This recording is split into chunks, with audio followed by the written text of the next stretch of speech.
नमस्कार साथियों, मैं दीपक रावत आपके साथ में और आप देख रहे हैं गढ़वाल एक्सप्रेस। साथियों, आज गणतंत्र दिवस का समय है और 77वां गणतंत्र दिवस इस समय हम मना रहे हैं और हमारे साथ यहाँ कोटद्वार के झंडा चौक में मौजूद हैं प्रदेश अध्यक्ष कांग्रेस के गणेश गोदियाल जी।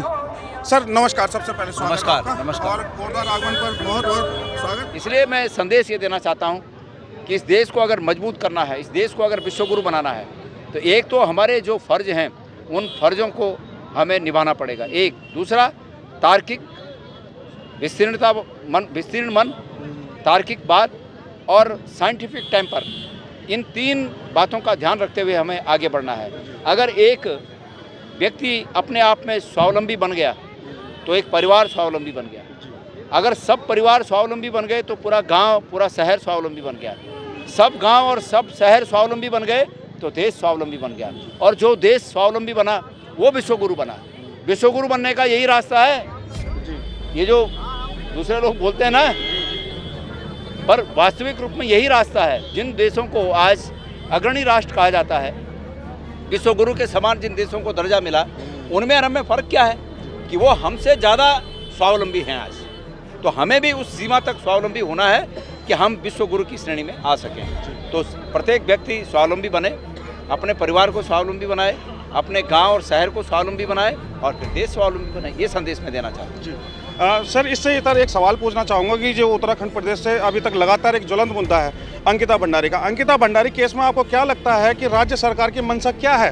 वैसे तो आज गणतंत्र दिवस का मौका है और मैं रंग में भंग वाली बात नहीं करना चाहता, पर चूँकि आप पत्रकार हैं, आप भी किसी चीज़ से बंधे हुए नहीं हैं और मैं नेता हूँ, मेरी मजबूरी है कि आपके प्रश्न का जवाब मैंने देना ही है।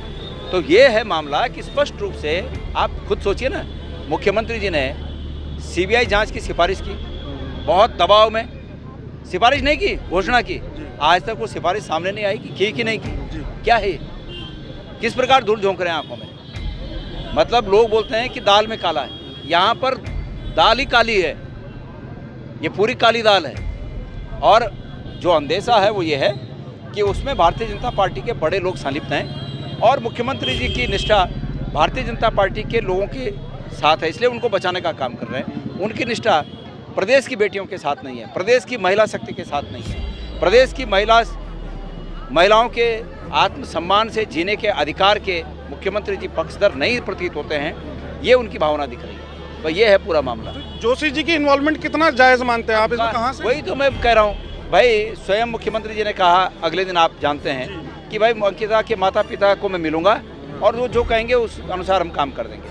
उसके बाद पहले तो मुख्यमंत्री जी वहाँ जाते, उनके घर जाते, पर चलो नहीं गए। उन्होंने बुलवाया, उनको बुलवा दिया और बुलवाया, उनसे लिख के लिया कि क्या चाहते हैं। उन्होंने लिख के दिया कि हम ये चाहते हैं कि इसकी सीबीआई जांच हो और वीआईपी को सजा हो। कौन वीआईपी है उसका नाम उजागर हो, ये स्पष्ट रूप से लिख के दिया। उस एप्लीकेशन को एंटरटेन नहीं किया और एक एफआईआर किसी दूसरे थाने में हुई और उसको आधार बनाकर कहा कि हम इसकी जाँच कराएंगे। देखिए गोलमाल क्या है। अभी तक तो मुझे लगता है इन्होंने जाँच की सिफारिश नहीं की है, पर करेंगे। तो मेरे को उस दिन पता चल गया था ये क्या करने वाले हैं। ये करने वाले ये थे कि एक संभावित प्रश्न पर सीबीआई जांच करने वाले थे, संभावित प्रश्न। और संभावित प्रश्न पर सीबीआई जांच करते तो वो जांच धड़ल्ले से गिरती। संभावित प्रश्न क्या था कि क्या कोई वीआईपी है, ये संभावित प्रश्न है। और यथार्थ वास्तविक प्रश्न ये है कि वीआईपी है, जाँच इस पर होनी चाहिए कि वीआईपी कौन है, बल्कि इस पर नहीं कि क्या कोई वीआईपी है। वीआईपी है ये उस लड़की ने खुद उजागर किया है और इस पर जांच होनी चाहिए। जिस दिन इस पर जांच होगी उस दिन वीआईपी सामने आएगा और सब कुछ साफ हो जाएगा। अभी आपको एक और महत्वपूर्ण बात बताऊं, मैं पहली बार आपके चैनल पे कह रहा हूं इस बात को, और मेरी भी जानकारी में कल परसों ही आया। वो बात ये है कि इस केस में जो एक्यूज्ड है, जो आरोपी है, उसका नाम मैं भूल रहा हूँ, आर्य जो भी है वो, पुलकित जो है एक्यूज्ड, उसने ये कहा कि मेरा नार्को टेस्ट कराइए, लेकिन उसका नार्को टेस्ट नहीं हुआ। नार्को टेस्ट होता तो बड़े बड़ों की पोल खुलती। तो क्यों उसको नार्को टेस्ट, जब एक आरोपी कह रहा है कि मेरा नार्को टेस्ट हो, तो उसका नार्को टेस्ट क्यों नहीं हुआ? अभी तक तो कोर्ट ही इसलिए नहीं हुआ कि वो सब उगलता। और देखना आप, सत्ता बदलेगी, हवा बदलेगी, स्थितियां बदलेंगी और अपराधी सलाखों के पीछे होंगे। इस देश में, इस राज्य में जो कानून स्थापित है उस कानून के तहत उन्हें सज़ा दिलाई जाएगी। तो इसलिए मैं तो कई बार कह चुका, पता नहीं धामी जी क्यों बेमतलब का फजीता करा रहे हैं। धामी जी अगर इसमें वो स्वयं इन्वॉल्व नहीं है, अगर तो सीधे सीधे वो इन्वॉल्व इस रूप में जरूर हैं कि उन्होंने सबूत मिटाने का काम किया, ये स्पष्ट है। मुख्यमंत्री के तौर पे उन्होंने और विधायक के तौर पे रेणु बिष्ट, इन दोनों ने सबूतों को मिटाने का काम किया।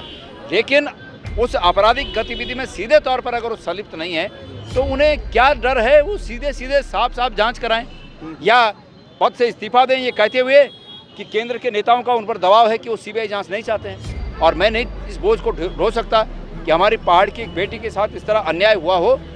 अगर मैं सच में उस जगह होता तो मैं दोनों में से एक काम करता, या तो हट जाता या जांच करा देता। पर वो पता नहीं क्या है कि पद भी चाहिए और जांच भी नहीं करानी है।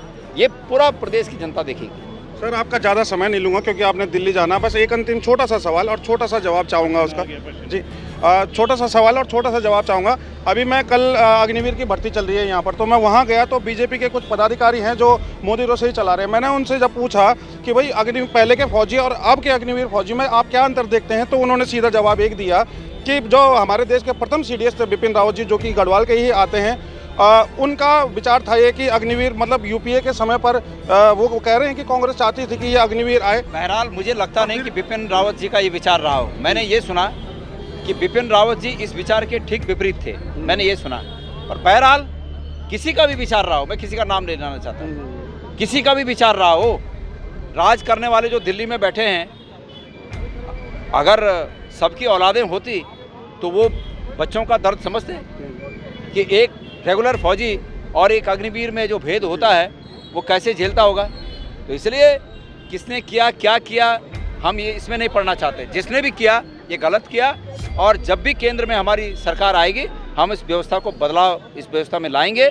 हमारे नेता राहुल गांधी जी ने बहुत स्पष्ट रूप से ऐलान किया है कि जब भी हम सत्ता में आएंगे हम जो अग्निवीर भर्ती हो रखे हैं उनको भी रेगुलर करेंगे, और आगे से इस व्यवस्था को बदल कर जो रेगुलर भर्ती होती हैं फौज की उनको लागू करेंगे। धन्यवाद।